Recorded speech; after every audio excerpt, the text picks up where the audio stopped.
Doctor साहब, ये नमाज के दौरान खारिश आ जाए तो क्या करना चाहिए? देखिए, अगर नमाज के दौरान खारिश हो तो हल्के से हाथ हिला के उसे कर लेना चाहिए, लेकिन बार बार रिपीट करने से बचना चाहिए, क्योंकि अगर बार बार किया जाए 2 से ज़ायद दफ़ा तो वो अमल कसीर कहलाता है और नमाज के दौरान अमल कसीर करने की इजाज़त नहीं है।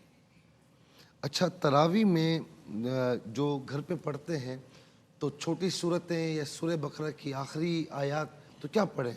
जो लोग घर पे तरावी की सुन्नत मौक़दा की अदायगी कर रहे हैं तो उनके लिए अगर कुरान पाक याद नहीं है तो ज़रूरी नहीं कि कुरान मजीद फ़ुरक़ान हमीद की बड़ी बड़ी आयत ही पढ़ें। जो कुरान पाक का हिस्सा याद है उसी को पढ़ें, और अगर कम सूरतें याद हैं तो उसी को रिपीट करते रहें कि 20 रकात मुकम्मल अदा हो जाएँ।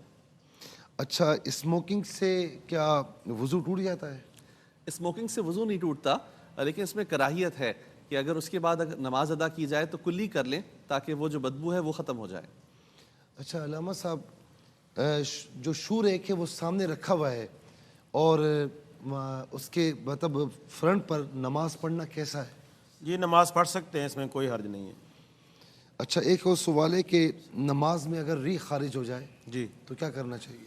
नमाज में अगर री खारिज हो जाए तो उसका वज़ू टूट गया है, वो जाए वज़ू करके इस दौरान बात ना करे और वज़ू करने की करीब वाली जो जगह है वहाँ से वज़ू करके वापस आए। अगर अकेला नमाज़ पढ़ रहा है तो वहीं से बिना करके नमाज को मुकम्मल करे, और अगर जमात के साथ है तब भी पीछे जहाँ उसको जगह मिले वहाँ खड़ा हो जाए और अपनी नमाज जो है जो जहाँ से छोड़ के गया था उसको बिना करके मुकम्मल करे, और अगर इस दौरान इमाम को पा ले तो इमाम के साथ शामिल हो जाए, वरना अपनी नमाज मुकम्मल करे। अच्छा, वो सब ये भी बता दिएगा, जहाँ तक मैंने समझा है कि वो बाज़ औक़ात ये गैस का जो है ये मर्ज़ भी है, मर्ज़ में मुब्तला हो चुका है, अब नमाज तो पढ़ रहा है, वज़ू भी कर रहा है, लेकिन हर नमाज में खारिज। जी, उसमें यह है कि वो अगर गैस इतनी खारिज हो रही है कि जैसे 2-4 मिनट बाद खारिज हो रही है, यानी खारिज हो रही है, यानी ये है कि फ़र्ज़ नमाज का जो वक्त है उससे पहले हवा खारिज हो रही है या कतरे गिर रहे हैं, तो इसको शरीयत में माजूर तस्वर किया जाता है, तो उसको हर नमाज के लिए अलग वज़ू करना पड़ेगा। ठीक है जी हज़रत।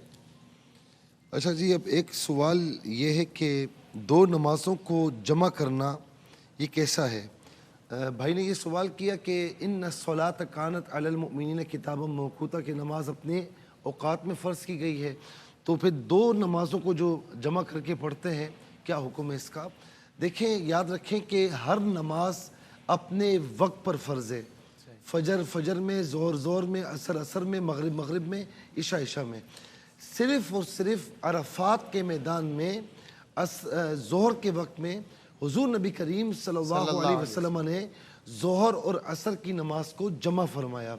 अच्छा, आज भी कुछ शराइत के साथ है कि अगर सब लोग इमाम के पीछे पढ़ रहे हैं तो वो ज़ोहर असर ज़ोहर के वक्त में मिलाकर पढ़ेंगे, अगर इनफिरादी पढ़ रहे हैं तो फिर अलग-अलग पढ़ेंगे।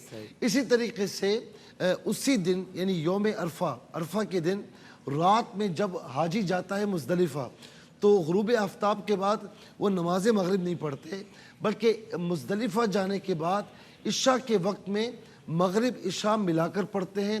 वो बग़ैर किसी शर्त के, कोई अकेले भी पढ़ रहा है तो मगरिब इशा के वक्त में मिलाकर पढ़ेगा।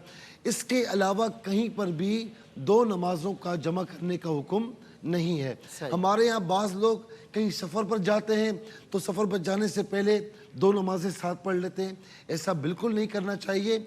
इन 2 मौक़े के अलावा कहीं पर भी नमाज जमा करने का ज़िक्र नहीं, जमा करने का हुक्म नहीं है।